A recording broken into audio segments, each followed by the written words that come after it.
శ్రీకాకుళం జిల్లా నేను వచ్చి ప్రెస్ మీట్ పెట్టడానికి కారణం నేను టీడీపీకి కూటమికి మద్దతుగా నేను ప్రచారాన్ని మొదలుపెట్టాను. అలాగే అనకాపల్లి సీఎం రమేష్ గారు, విశాఖపట్నం భరత్ గారు, నియోజకవర్గాలు అసెంబ్లీ నియోజకవర్గాలు, అలాగే శ్రీకాకుళం, విజయనగరం ఈ 4 నియోజకవర్గాలు లోకేష్ గారు ఆ ఆధ్వర్యంలో నేను ఇంకా పార్టీలో జాయిన్ అవ్వకపోయినా ఆయన ఆధ్వర్యంలో కంపల్సరీ నేను నాకున్న సన్నిహితులతో, నాకున్న ప్రచారంలో, నాకున్న సినీ ఉన్న ప్రముఖులతో పరిచయంతో నేను ప్రచారం మొదలుపెట్టాను.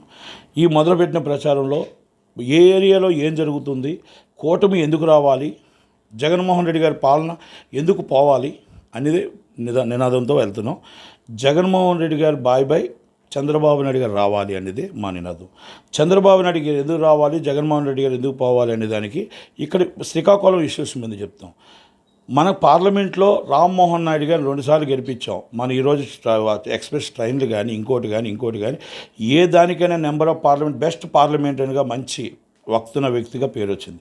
ఆయన మీద పేరాడు తిలక్ గారు నించున్నారు. ఆయనకు ఓటేస్తే బాగుంటుందా, మన రామ్మోహన్ నాయుడు గారికి ఓటేస్తే బాగుంటుందా?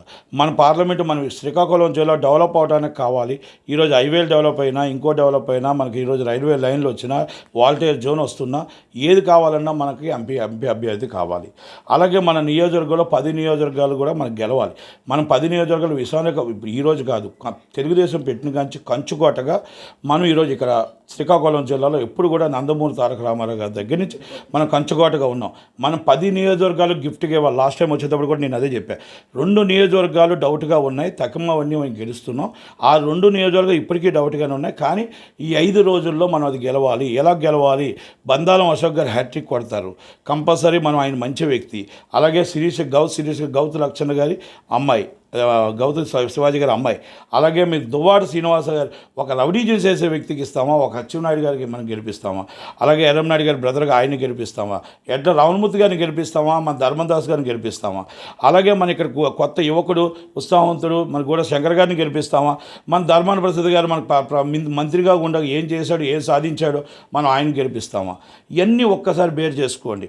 అలాగే మన కొండ్రు మురళి గారు ఎక్స్ మినిస్టర్గా చేశారు. అలాంటి ఆయన మనం గెలిపించుకుంటే మన అభివృద్ధి బాగుంటుంది. అలాగే అక్కడ మనకు హెచ్ఆర్లో బీజేపీ అభ్యర్థిని గెలిపించుకోవాలి. అలాగే పాతపట్నంలో గోవిందరాజు గారిని గెలిపించుకోవాలి. అలాగే పాలకొండలో ఇవన్నీ కూడా నేను ఎందుకు చెప్తున్నానంటే మనం 10 గిఫ్ట్గా ఆయనకి మనం చంద్రబాబు నాయుడు గారికి ఇవ్వాలి.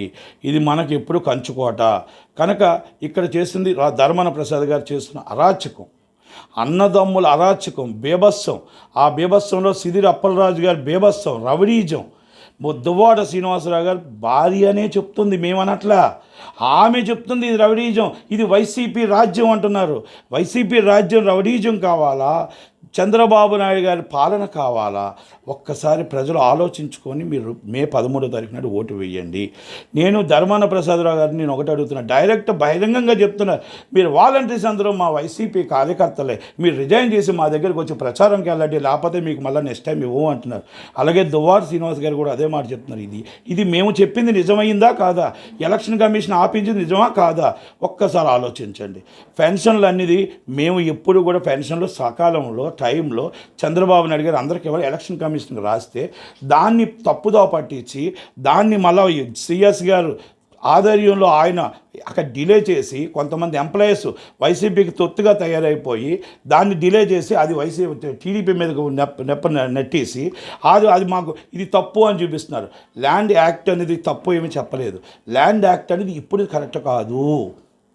మీ ల్యాండ్ యాక్ట్ అనేది చంద్రబాబు నాయుడు గారో, లోకేష్ గారో, పవన్ కళ్యాణ్ గారో ఆ ల్యాండ్ ఇప్పుడు కరెక్ట్ కాదు, అది టైం పడుతుంది. మన ల్యాండ్లో మనకు వచ్చేటప్పటికి ఆ రోజు ఇక్కడ మన ఇది తెలంగాణలో ఏం జరిగిందో కనుక ఆ ఇబ్బందులు పడతాము అని దాని మీద చెప్పారు. దాని మీద ఇప్పుడు నేను పూర్తిగా వెళ్ళట్లేదు. ఇక్కడ ధర్మాన ప్రసాద్ గారు అరాచకం పోవాలన్నా, సిదిరి అప్పలరాజు గారు అరాచకం పోవాలన్నా, దువ్వాడ శ్రీనివాసరావు అరాచకం పోవాలన్నా, తమ్మినేని సీతారాం గారు అరాచకం పోవాలన్నా మనం టీడీపీకి ఓటు వేయండి, టీడీపీ కూటమికి ఓటు వేయండి.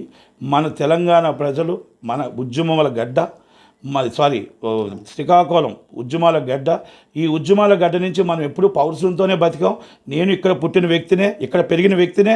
పౌరుషంతోనే మనం ఎప్పుడు మనం ఎదుటి వాళ్ళు చేయి చాపుకోలేదు. మనం 10 మందికి పెట్టాం, 10 మందికి మనం సాయం చేసామే తప్ప ఈ శ్రీకాకుళం జిల్లా నుంచి ఏ రోజు కూడా బాబు మాకు చెయ్యండి అని అడగలేదు. మన జిల్లా బాగుండాలంటే, ఈ అరాచకాలు పోవాలంటే, పోలవరం రావాలంటే, ఇన్ఫ్రాస్ట్రక్చర్ రావాలంటే, సినీ హబ్ రావాలంటే, మనకి సాఫ్ట్వేర్ రావాలంటే, ఆర్థిక రాజధాని మనకు విశాఖపట్నం కావాలంటే, మన అరసిబెల్లి మన సూనానమూర్తిగా డెవలపింగ్ చేయాలంటే, విశాఖ సింహాద్రప్పని డెవలపింగ్ కావాలంటే, లంబసింగు, అరకు, తాడేరు, చింతపల్లి డెవలపింగ్ కావాలంటే, మనం 32 కిలోమీటర్ల కారిడార్, బీచ్ కారిడార్ డెవలప్ అవ్వాలంటే చంద్రబాబు నాయుడు గారిని గెలిపించుకుందాం.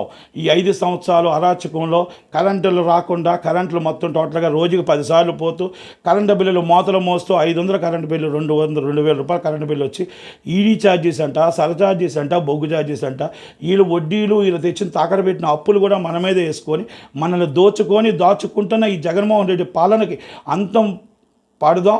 మన చంద్రబాబు నాయుడు గారిని గెలిపించుకుందాం. ఒక్కసారి ఆలోచించి దయచేసి ఓటేయండి. కార్యకర్తలందరికీ ఒకటే మనవి, రిక్వెస్ట్ సార్, మీ కార్యకర్తలందరూ, టీడీపీ కార్యకర్తలు, జనసేన కూటమి కార్యకర్తలు, బీజేపీ అందరూ కూడా మేము ఇప్పుడే గెలిచిపోయాం, చంద్రబాబు నాయుడు వచ్చారని చెప్పేసి అనుకుంటున్నారు. తప్పు. యాజ్ 13th నైట్ మనం ఓటు బూత్ దాకా ప్రతి ఓటు ఈజ్ వాల్యుబుల్. ప్రతి ఓటు కూడా మనం కానీ ఆదమరుపును ఉన్నామంటే ఎత్తుకు పై ఎత్తులు వేసిన జగన్మోహన్ రెడ్డి సీట్లు మార్చొచ్చు, ఓట్లు మార్చొచ్చు, ఏవైనా మార్చొచ్చు. కార్యకర్తలే బలం. అందరూ కలిపి మన ఓటు రూపంగా దగ్గర తీసుకెళ్ళి బూత్ దగ్గరికి దగ్గరుండి అవని, అక్కని, అమ్మని మనం ఓటు వేయించి చంద్రబాబు నాయుడు గారి కూటమి అభ్యర్థిని అఖండ విజయంతో గెలిపిస్తారని, కార్యకర్తలే చంద్రబాబు గారికి బలం. కార్యకర్తలు అందరూ కూడా దీనిని నిలబడి ఓటు వేస్తారని నేను అనుకుంటూ సెలవు తీసుకుంటాను.